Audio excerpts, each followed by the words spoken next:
talked a little bit about what's causing the increase in accidents. And I think when we look at that, I think we need to go back to the original studies. And I think FMCSA did a study and other groups, ATA's done a study where between 75 and 80% of all accidents involving a truck are caused by a passenger car.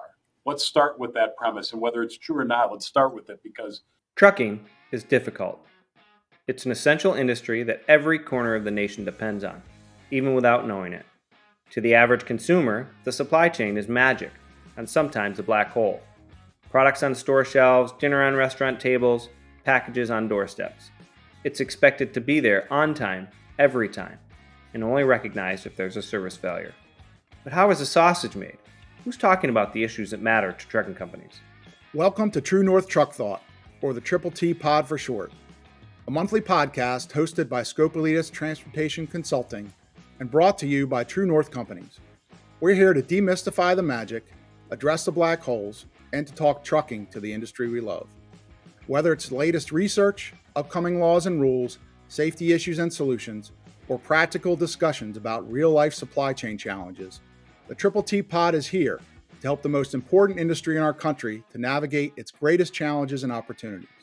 We bring together some of the best and brightest experts to talk about and tackle some of the most pressing industry issues. So without further ado, I'm Steve Keppler. And I'm Sean Garney. Let's get trucking. Well, good morning and welcome to the 9th edition of the Triple T podcast. Excited about our conversation today. Today we're talking about Dashcams, a very popular conversation in the industry. I'm very pleased to introduce our guests today. We have John Bilbis and Steve Stanizak. John is Senior Safety and Loss Control Specialist with TrueNorth Companies, insurer of trucking companies across the country. He comes to us with 25 years of experience, including 13 years leading safety programs for fleets between 300 and 1,200 trucks, 12 years of consulting with other fleets on safety programs, 3 years in the insurance industry. A lot of great experience there. Also joined by Steve, who's partner at the renowned transportation law firm Scopelitis, Garvin, Light, Hansen, and Theory, where he focuses on trial court litigation and the defense of employment-related claims against employers. Also here to provide his perspective on the topic. Thanks, gentlemen, for joining us today. Thank you. Thanks for having us. Yeah, you bet. And before I jump in to the introduction, I want to start the podcast with a simple question, which I think I probably know the answer to, but never ask a question you don't know the answer to. I think my lawyer would agree on that particular statement. The question is, have you gentlemen been to an industry conference lately? And if you have, has it included some kind of educational session on dashcam adoption? Absolutely. Yeah. For sure. At least one. Yeah. Almost everyone I go to lately seems to have this particular conversation. And these sessions are definitely useful and informative, and they really speak to the growing popularity of these dash cams in our industry. You know, by some estimates, the North American marketplace is actually considered the largest in the world for dash cams, with 2.9 million camera units in place in 2021 and a projected annual growth of 16.5%. But with a market so big and adoption so furious, we have to ask ourselves, why should the Triple T pod bother talking about it? People are adopting this technology. And well, you know, despite the safety benefits, which have been evaluated by a number of research organizations, including a 2009 VTTI case, which estimated that dashcam adopters enjoyed a 37 to 52% reduction in safety critical events, and of course that famous AAA Foundation study, which hypothesized that if the entire industry adopted this technology, we'd eliminate 293 deaths annually and 63,000 injuries. Despite all this information, carriers are still struggling to pull that trigger, right? And there's a lot of reasons for this, and I think cost and logistics are always a consideration in the trucking industry. But the biggest driving factors that I'm hearing, the people that I'm speaking with, are saying that it's that feared driver revolt, which is particularly scary notion given that drivers are hard to find today. And of course, the risk cameras pose during sort of post-crash litigation and discovery. So that's why I'm super excited to have this panel today. We've got insurance on the phone. We've got safety on the phone. We've got a lawyer on the phone today. We've brought together this awesome group to talk about this important issue. So with that, I say thank you, gentlemen, again for your time. And maybe, Steve, you can provide us with a little bit more context on what sort of some of the safety numbers are looking like, and what is maybe some of the reasons we might think about adopting dash cams. Thanks, Sean, and welcome to our speakers. We're looking forward to today's conversation. Just to hit on a couple of high points. NHTSA, National Highway Traffic Safety Administration, just came out with their 2021 crash statistics, and unfortunately, it doesn't show a good situation. In large truck crashes from 2020 to 2021, there was a 17% increase in fatalities of people that died in those large truck crashes. 5,788 to be exact. And you have to go all the way back to 1989 to have that number. Back that year, there was 5,819. So, and if you look at the trends over the last couple of years, it's been on a constant uptick. 2010 was the low point of 3,686 deaths. So we've been on a trend, unfortunately. And I think the thing that's even more, to me, problematic with the numbers from the recent NHTSA data is truck occupant fatalities. So truck occupants in multi-vehicle crashes from 2020 to 2021 went up 34% in 1 year.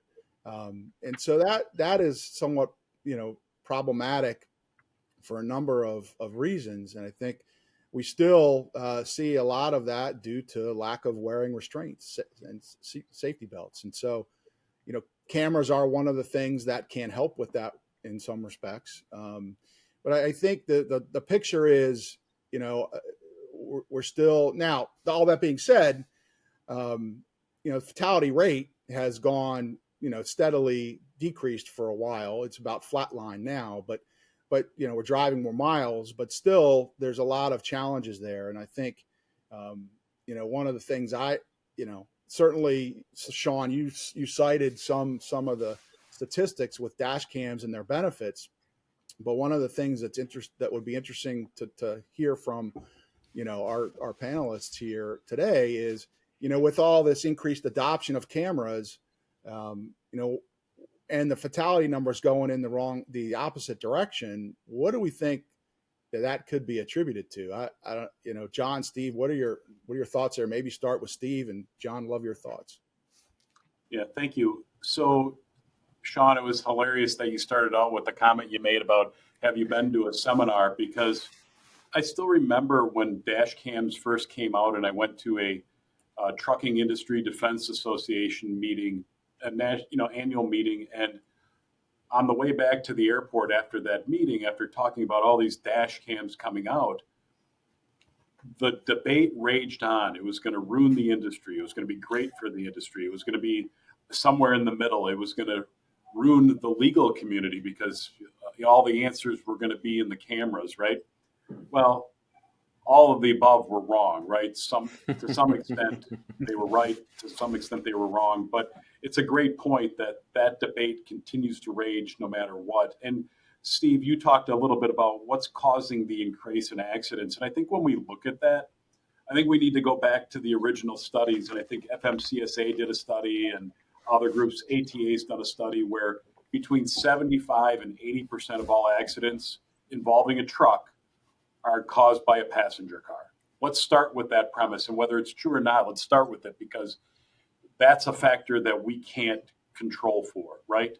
So when we look at the cause of accidents, and I see accidents after they've happened many times, we're looking at increased traffic, increased construction, passenger car distractions where they're just not paying attention. Those are the things that we can't control for, and I think those are the things we're seeing as being a spike in activity with accidents, where our drivers, our industry is probably doing the right thing, but people are getting in the way of that progress, right? You can't rule out driver fatigue and driver shortages being a cause of these problems. You can't rule out inadequate training on a given day, right? But at the end of the day, I don't think it's the effectiveness of the safety technology that's causing the problem, right? It's effective. We're all learning how to use it still to this day, and it's evolving. So, with that said, I'd be interested in what John has to say about, on the ground before the accident happens, thoughts. Well, Steve, I think you made a good point that we could probably agree that the majority of these on-road crashes occur at, because of something somebody else around the truck did. We may not have control over that, but we do have opportunities. With cameras, I think they do bring the opportunity to identify learning opportunities and maybe behavior improvement within the drivers. We were talking earlier about driver fatalities and drivers just not wearing seatbelts.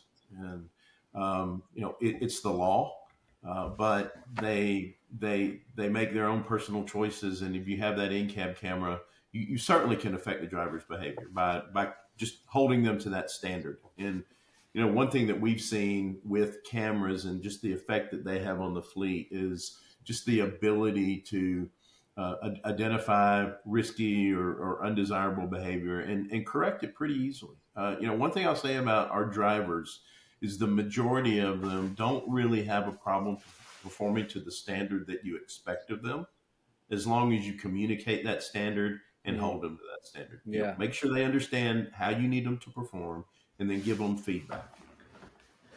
Yeah, I think you guys are 100% right, and we have two kind of considerations here. Steve's thoughtful consideration about the fact that dash cams can provide us some protection against passenger vehicles that crash into our trucks, and that's an important consideration. And in fact, it's driving a lot of the adoption we see today.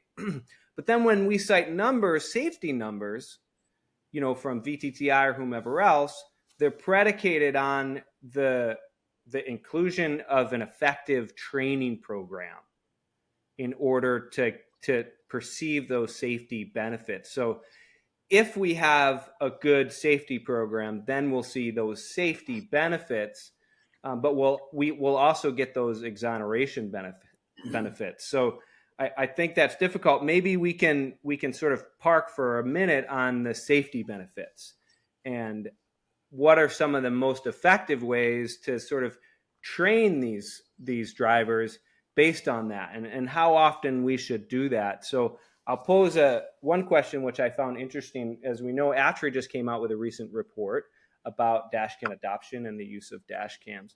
And they surveyed a whole bunch of drivers to ask them what would make it easier for them to sort of swallow the dash cam pill, right?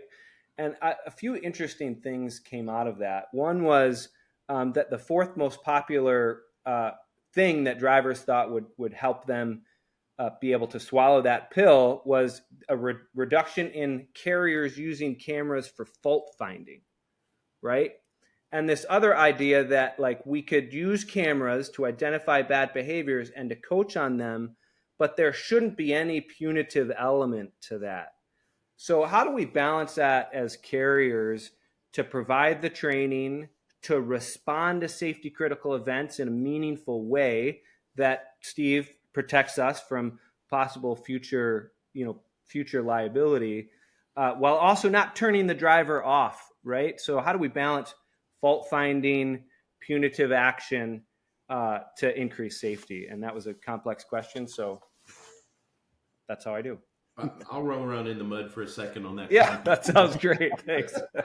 So I would absolutely agree that a successful camera program does not start with discipline. Discipline shouldn't be part of the program until the very end, right? I mean, the whole idea of an effective camera program is being able to identify that behavior and sharing it back with the driver, right? To be able to coach that risky behavior out of the fleet. If I came to you, Pishon, and said, "Hey, you're doing this wrong," and just took a disciplinary type approach, you're going to hear kind of the school teacher on Charlie Brown, right, at some point. And but Wah, wah, wah, wah, wah, wah, wah. exactly. When I come back and say, "Hey, Sean, I want to share with you what I saw," because I think you may be concerned about it. It's the approach. It's the education component of it. It's where you're going to drive change, and where the driver is going to be receptive. I would argue that a disciplinary based program will be unsuccessful 99% of the time. If Yeah, not, but Steve, if I fail, if I see a safety critical event and I fail to act on that in a way that utilizes my progressive disciplinary policy, am I exposing myself, or how do I do that, right? Yeah. So John's right. I will give you one anecdotal story about lytics that was rolled out with a client, and they had an accident. And I went to their facility to look at their screen. And John knows this. When you look at a lytic screen, you can see all the red flags that you flagged. And the safety director said, "Hey, look at the screen." And he showed it to me, and they had just rolled out lytics. They didn't know what they were doing. And it was red everywhere. And Like a Christmas tree. yeah, and he said, "We have no idea what we're tagging, flagging, whatever." And they were flagging everything because they didn't shut it off yet. I think the starting point with these drivers to have buy-in is, you're right. We need to let them know we're doing it. We need to acknowledge that we're doing it. And we need to pick problems, right? We can't pick all the problems. We're not going to solve everything at once. So let's try, rolling stop signs. Let's try something and say, we're going to let you know when you're violating these rules. And John, I'd be interested in knowing how you do this in practice, but I just think that's the best way to create that buy-in. They know they're being watched. They know we're trying to solve a industry problem, and we're going to do that. But you got to do it. And as you roll it out, then it becomes easier to find enforcement items and then overlay with discipline, right? That's where I think companies that get overwhelmed, and John, I know you do this now, where you're monitoring some of these camera programs. That's an absolute must. They don't have the ability to have employees that are simply sitting there monitoring cameras nonstop. yeah. Well, a lot of fleets, you're right, Steve. A lot of fleets are interested in cameras, but then they come back with the concern that either they don't have the bandwidth to pull it off without hiring a couple of people, or maybe they don't have the desire to do it and they want to outsource it. And we do that for a number of fleets. It works very well. We pay the attention that is required. I would say that when you roll out a camera program, first it starts with the vendor. I mean, these vendors have all different kinds of abilities. Some of them get very, very granular with the alerts that they give. Some of them are more high level. So, knowing what you're interested in as you are selecting a camera vendor is helpful. We spend a lot of time working with our clients on vendor selection, but even after that, just picking the critical few, if you will, and paying attention to those, and then you can add to it, as you go. So you don't, as you said, Steve, overwhelm the driver. And then again, I think that as you're approaching the driver, it's all about letting them know that at the end of the day, we want you to get home. We want you to be safe because we care about you. And these are the things that we're seeing that could be a detriment to you getting home. Yeah, and I think one important overlay on that is the difference between trucks versus passenger vehicles. We do a lot of work with school bus companies or passenger carrying companies, and that's a little different program than being on the road. So it's important to kind of understand that. Yep. So I think that conversation leads to a kind of an overarching question a little bit is, a lot of fleets call it the bright shiny object syndrome. The latest, technology, it's great. Maybe a driver picks up a dash cam and a truck stop buys it and throws it in his or her truck. So understand, I think I'd like to get your guys' thoughts on this a little bit. You can't go in, in a vacuum, right? You've got to go in eyes wide open. You got to have a plan. I would think, when you're implementing this, and certainly with driver acceptance, but even the data that's available and what's produced. So what are your thoughts there on as fleets are contemplating, many of them have them, but a lot of them don't necessarily have that full suite of kind of data management, data analysis, how they're going to use it, being transparent. What are your thoughts there on the data side? What can they use and maybe what they shouldn't be using? John, I'll let you take that initially, I guess. So, well, I will start by saying with data comes great responsibility, right? I mean, whatever data you get, you've got to be able to have a program in place to address it. We see fleets that implement cameras and then they don't do anything with it. Some of these camera systems have in-cab coaching and they think that that's good enough, and it's not. It's a great tool, it's a great asset to have, but if you have an unmanaged program, you're probably, Steve, you can comment on this, but you may be exposing yourself to even more liability by having data and not doing anything about it, right? But being able to identify kind of what you want in a program, Steve. Pishan was asking earlier about who's been to a seminar where they were talking about cameras, and I'll tell you that if you're looking at camera systems, attending these seminars, there's webinars. Probably, y'all probably get the same emails I do, and there's probably a webinar on cameras a couple of times a month that we could participate. It's probably one right now. Yeah. Right. And I'll tell you that the camera vendors do a very good job of trying to educate their clients or potential clients on how to manage the data that they're providing. So there's a lot of ways to identify and come up with a plan on how to manage that data. I'll add on to that on the liability side. John knows this. If you have a Lytix camera, there's data on it called a .dce file that attaches to video. And the video, typically after an accident, doesn't contain that data. You get a raw video because it's going up to the cloud and back. If a company doesn't realize that and doesn't preserve that, Lytix deletes it after a period of time. So we've had cases where we get involved not after the accident, but a year later, and we want that data, it's gone. So to your point, having that program locked down with somebody that understands installation, monitoring, and post-accident usage is vital to what we're doing in this industry.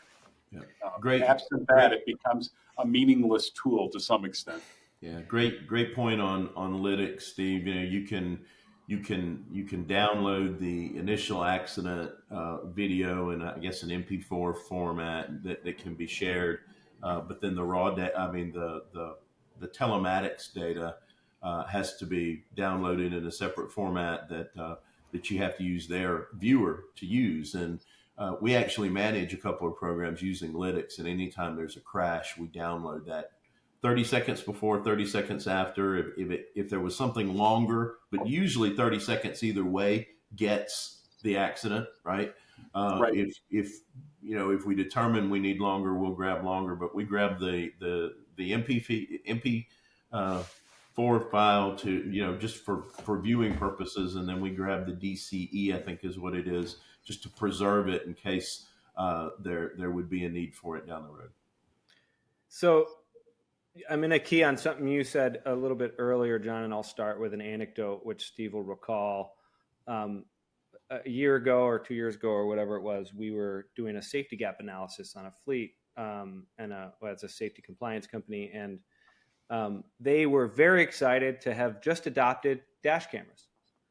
And then we asked them what they were doing with the data and who was in charge of managing that data. And of course, the safety director said, well, I'm in charge. And then how are you managing that data? And well, I just don't have the bandwidth for it, right? Which I think we all know, and it's been said, like that's not enough. But you had mentioned in-cab coaching, right? So there's an option where I could adopt dash cameras for a liability perspective, and then I could just turn on this automatic sort of in-cab coaching to help correct behaviors. So, John, can you tell us a little bit about what is in-cab coaching and and why not? It might not be enough to get the safety gains that you're looking for.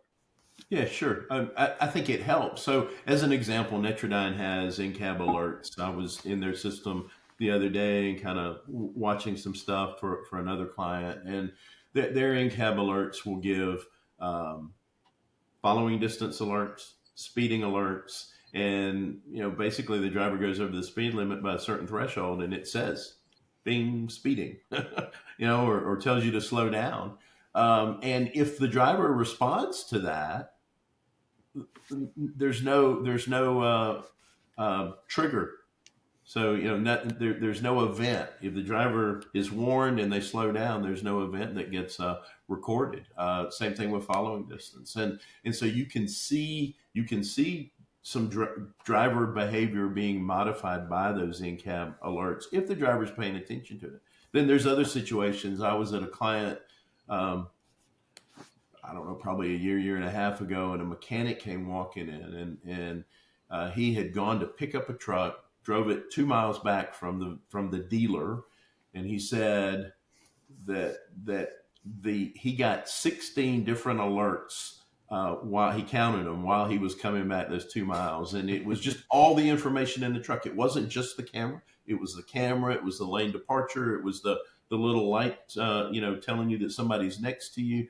He said it was almost like sensory overload. So you got to look at all the technology that you have in the truck, and there kind of has to be some kind of happy medium in it. I think that in their case, they had 4 different types of technology that was trying to engage with the driver, and that might be a little bit too much. So that's an interesting point, John. I think is one of the things that a lot of fleets don't necessarily understand until they put this stuff in the truck, right? Is dash cams and a lot of other technology solutions create massive amounts of data, right? Which can be really overwhelming. And how do you best kind of sift through all of that stuff, and how do you best manage it? And maybe Steve, throw it to you from you, kind of what you see, and John, certainly love your thoughts here too. What are some kind of best practices and strategies that fleets can use to manage all of this data? Well, and I want to add to that. I want to just supplement that question to say these cameras can really, all of this technology can really produce mountains of data. In answering Steve's question, do I need to deal with all of that data, or can I choose the data I feel is most important at the time? From a safety perspective, from a post-crash litigation perspective, just because a device is throwing data, if I'm a smaller firm and don't have the bandwidth for it, do I have to, what's my obligation there?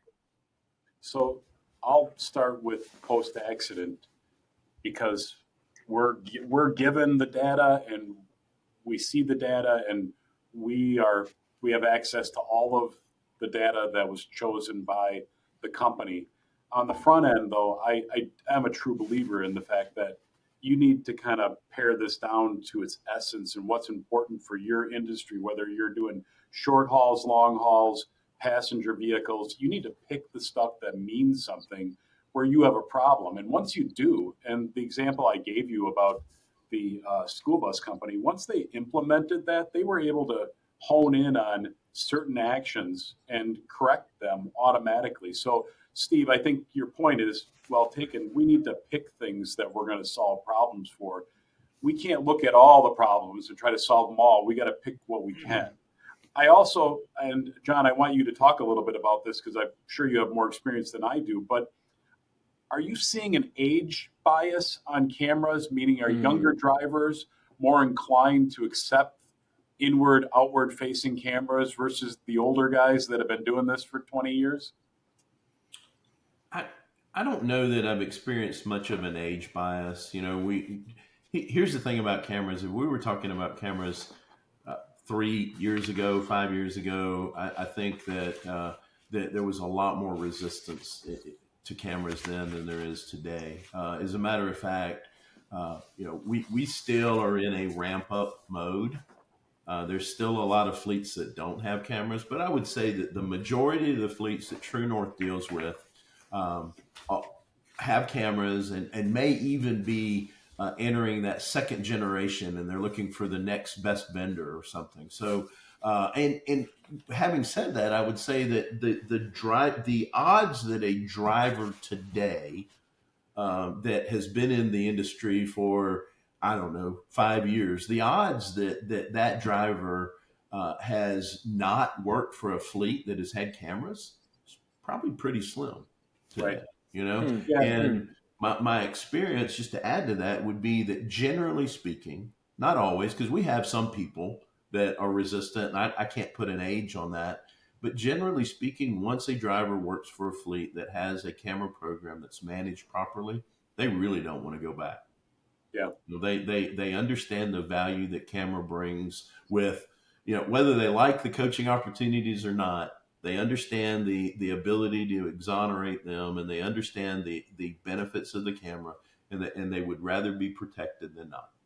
Yeah. And what I find fascinating about that is, and this is anecdotal, right? But we've had 3 accidents that I've investigated in 2023 where it was caused by a passenger car. It was caused by that 80%. And these seasoned drivers have their own backup cameras. So when I meet with a driver, and that's one of my jobs, I'm meeting with a driver to interview him, he's pulling out his own dash cam. And he has his own. He has a backup to the company dash cam because he wants to protect himself. And I think that's great. And it's drivers that, you know, aren't going to be in an accident if they don't have to be, if they aren't forced into a circumstance. Well, it's interesting. I think if you look at kind of John, this to your point, kind of the evolution of cameras, I look to drawing some correlations with ELDs. Right. When ELDs were first introduced to the market, no one wanted them. Drivers hated them. Right. And now many of them love them. Right.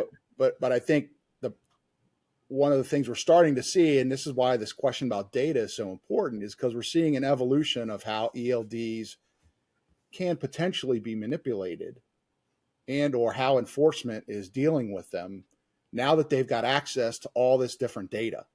Right. And so I think that the challenge to me, one of the next major challenges here with Dashcams is, again, back to that point, making sure that you've got a good understanding of what data is being produced, what you want to keep, what you don't want to keep, and what makes the most sense.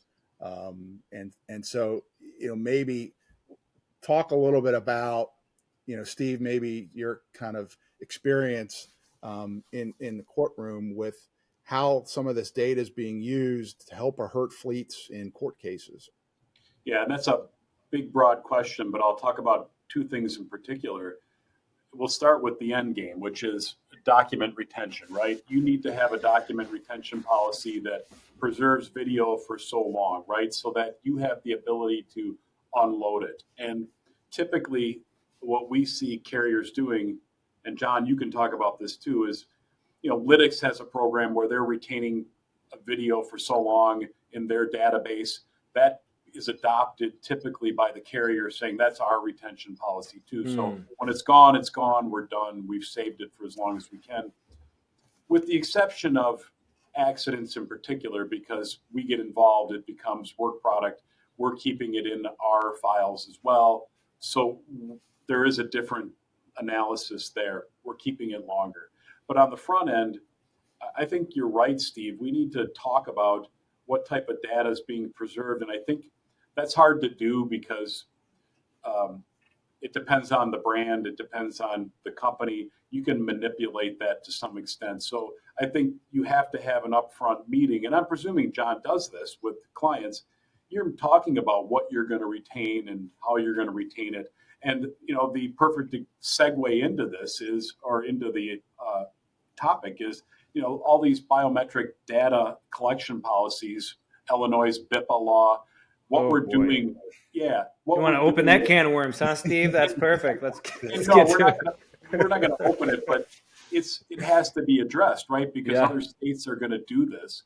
And we just need to be cognizant of it's an evolution, right? And we can pare it down. We don't have to use all the technology that's available. Yeah, so interesting subject with data retention, and you're right, Steve. You know, every one of these camera vendors, any technology vendor, has some sort of data retention policy. What we found is that they're all across the board. But we also found that for the most part, the company can manipulate and set their own data retention policy within the camera program.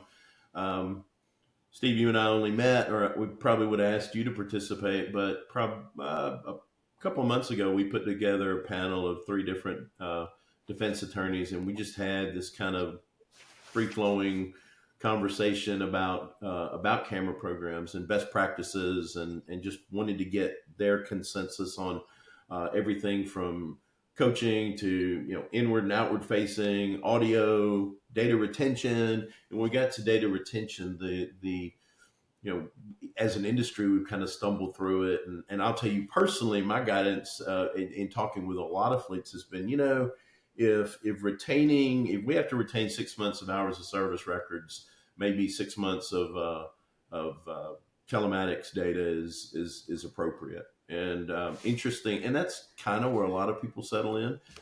The consensus among those attorneys was the same thing. We think 6 months is good for the just all the camera data outside of the crash, right? I mean, Yeah. The best practice on any time you're involved in a crash is to grab that data, because like you said earlier, Steve, at some point with that data retention policy, that data is going to roll off, and so you better grab it when it happens, not when you think you may need it. Yeah, and I'll just make one comment about what you just said, John, which is this: FMCSA and the regulations that are in place for trucking companies are a burden, right? They're onerous on the industry. And that sets what we consider in the legal community the standard of care. So when we start doing things that aren't regulated and we start taking on new burdens, we are potentially creating a new standard of care for the industry that we don't want to spend that money on. It isn't regulated yet. So why are we adding to the regulations ourselves? So we have to be, it's really a balancing act, because plaintiff's bar uses that against us all the time. And we need to be very careful about setting that bar. So yeah, it's all over the board. Someone's going to land on this and regulate it, right, at some point.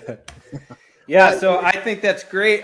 Sorry, Steve, on this topic, Atri made a recommendation in the recent report, which said essentially, let's get rid of it just as soon as we can, right after the coaching event, perhaps, which makes some sense in some regards. But now we can move the conversation just slightly to the different types of cameras available, right? So I have clients that use dash cams for safety critical events only, right? But I have also clients who use dash cams under continuous monitoring, right? So can I have 2 bifurcated standards for that? Continuous monitoring seems like a whole different problem, because if I have to hand over 6 months of driving data, who knows what some paralegal is going to find when they, review all of this stuff in discovery. So do you have a recommendation on continuous versus event-based? And can I have a bifurcated standard there? Can I say,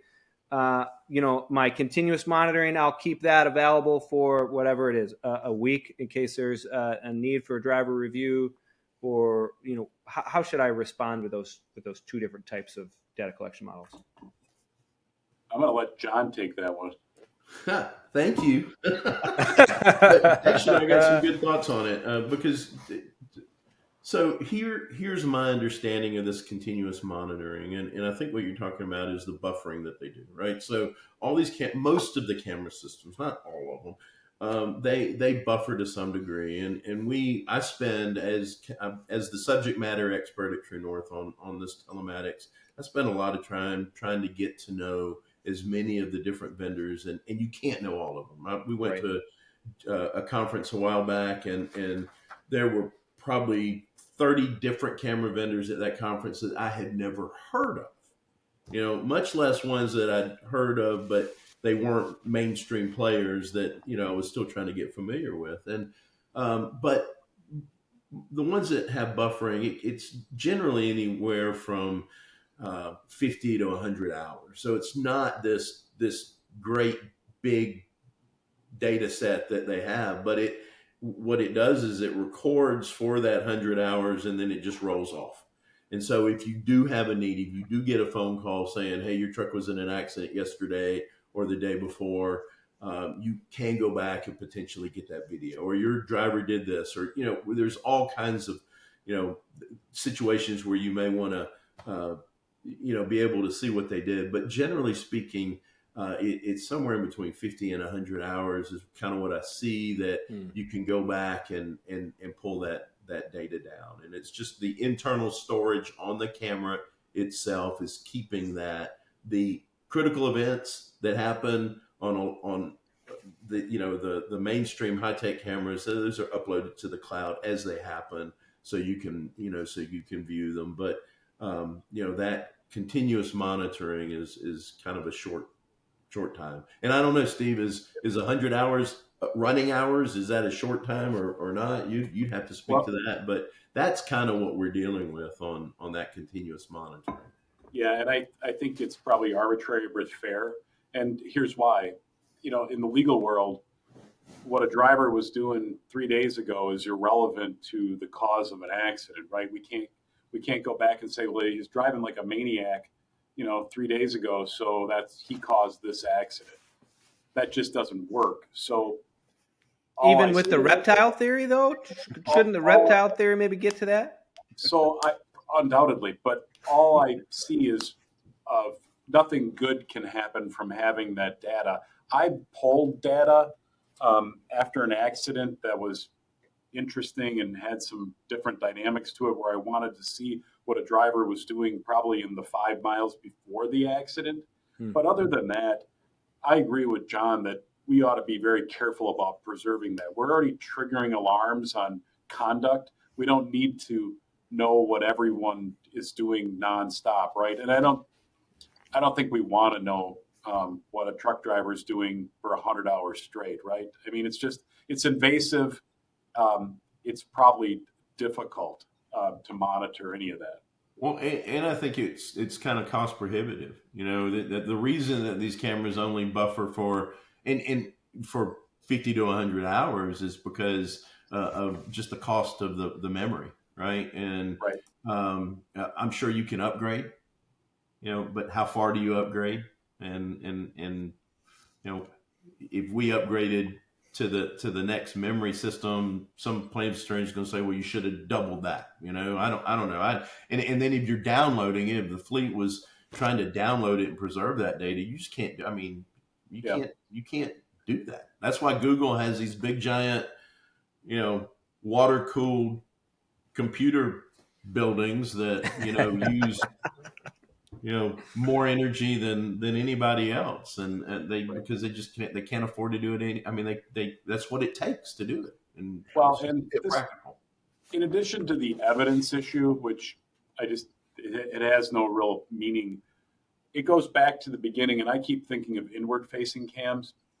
Is there any benefit ever to having 100 hours of inward-facing cam on a driver when you're in an accident on hour 100 and you're going back to 1?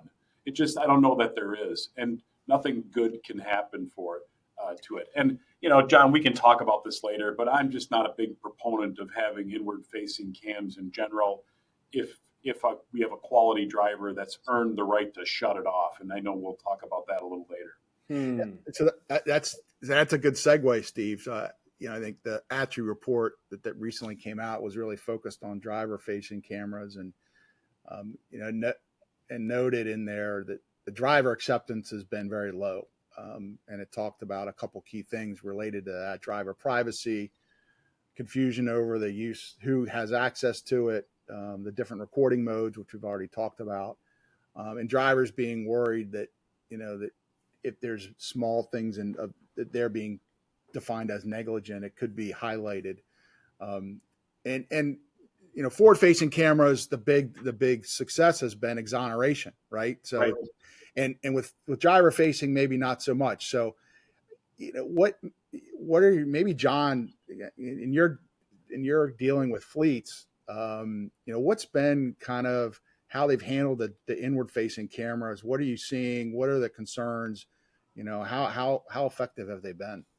What's the benefits first? Let's start too. Like, are they effective, and to what end? Like, what are the why do I want an inward facing camera? Yeah.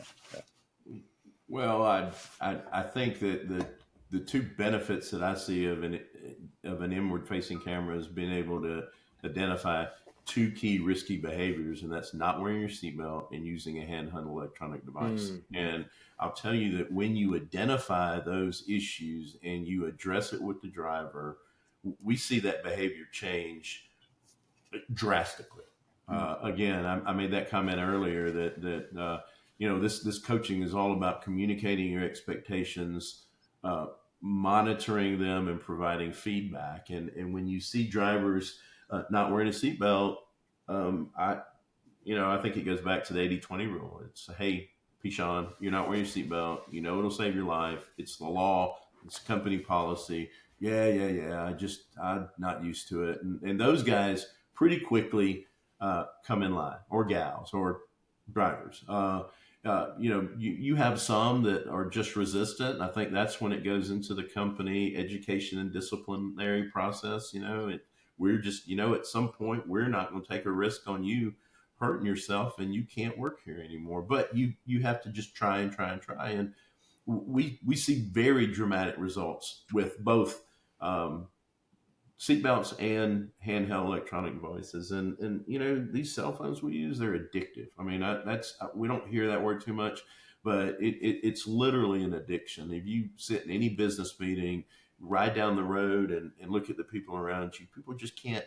I hadn't seen any one of us doing it yet, but just think about the meetings that you're in. People can't help looking at their phones. And somehow we got to break that habit, because these drivers riding up and down the road, they're exposed to distracted driving. They're exposed to, the FMCSA rules and state laws and so many reasons not to do it. And if we can call it to their attention, because I'm going to tell you that a lot of times they don't even know they're doing it. It becomes a habit that you got to break. And so I would say those are the benefits of inward facing cameras. One thing that I heard that I thought was really interesting, and I'm going to pitch this back to you, Steve, as the attorney in the room. I heard a couple of attorneys say that from a defense perspective, that inward camera more times than not helps and doesn't hurt them, and in showing that the driver's doing the right thing, right? And but it also allows them to kind of shut down the narrative from the plaintiff's attorney that the driver maybe was distracted or was doing something they shouldn't have been doing. So thoughts on that? So, I have two thoughts. So, in my job, I'm straddling both industry safety. That's the goal that we're doing. We want to save lives, right? And at the same time, I've got a plaintiff's bar that wants to figure out a way to grab as much money from trucking companies as possible. And that's the goal. So in my personal experience with inward facing cameras, typically that's not telling a story at all. The only story it probably tells is it allows plaintiff's counsel to dissect action and find criticism where the outward facing cam shows an accident where we're not at fault. And that's the problem I have with them. You're basically trying to dissect a driver's conduct for 30 seconds before an accident and say, well, look at he was kind of looking, you can see his eyes, he was kind of looking away for a second, or whatever analysis they're going to do. They'll find a reason to be critical of that driver.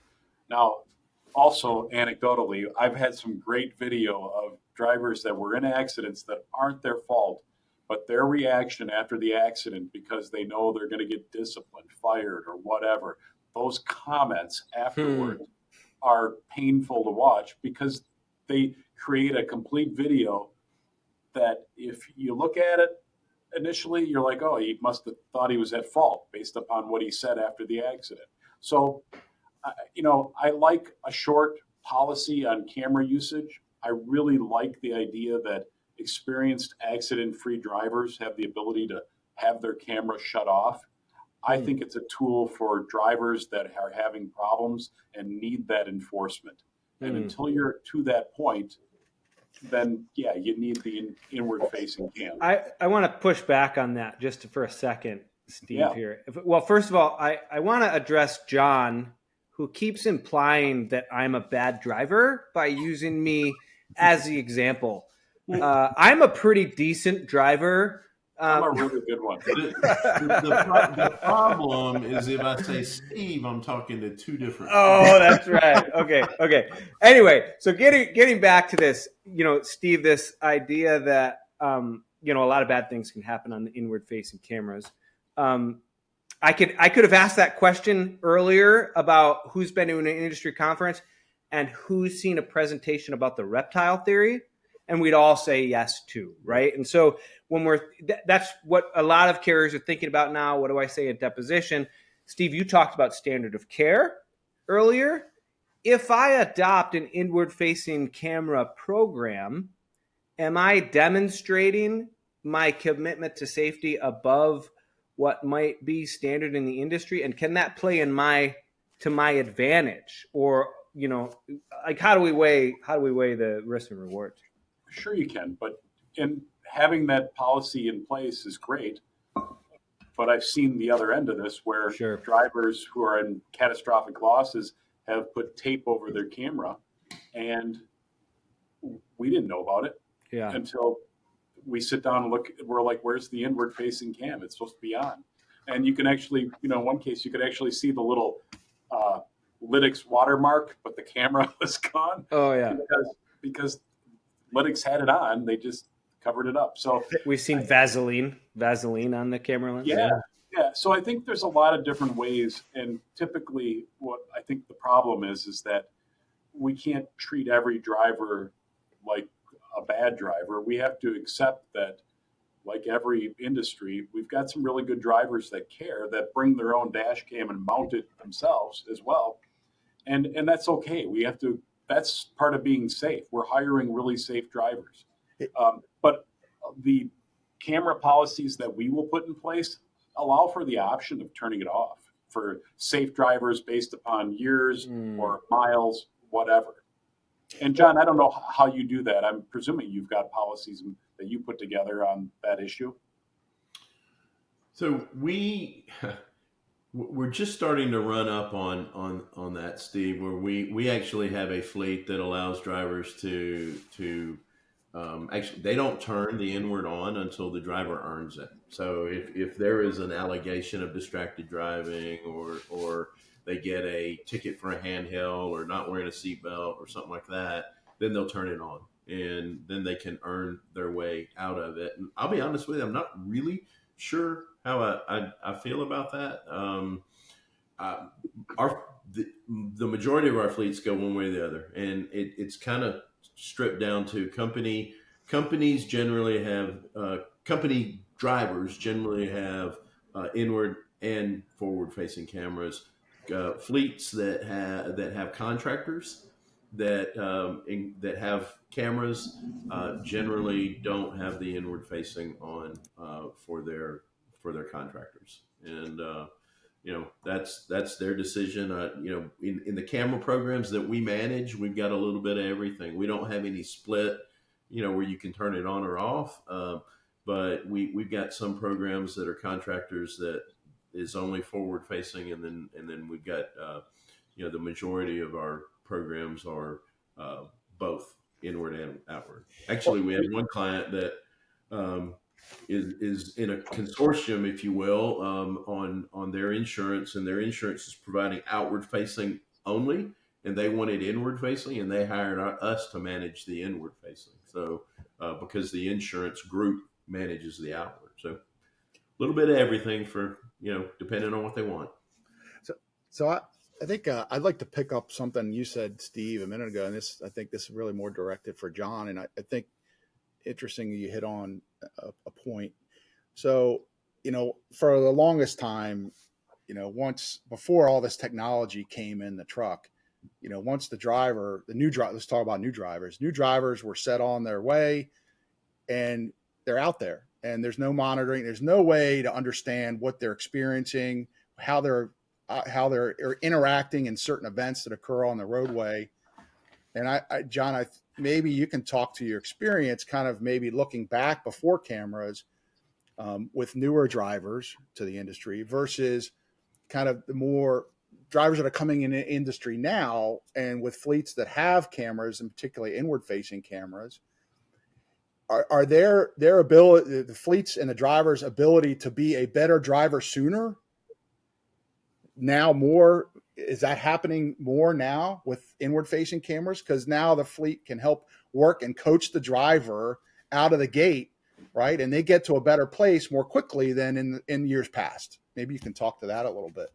No, I think that's a great point. I've never really pondered that from an inexperienced driver standpoint. But I can tell you, I had a conversation this past weekend at a state conference with a training manager for a CDL school at a community college, and he made the point. He said, "I wish I had cameras in my truck," and he wanted cameras in his truck so as they are going through the training program, they get that second level of instruction, if you will.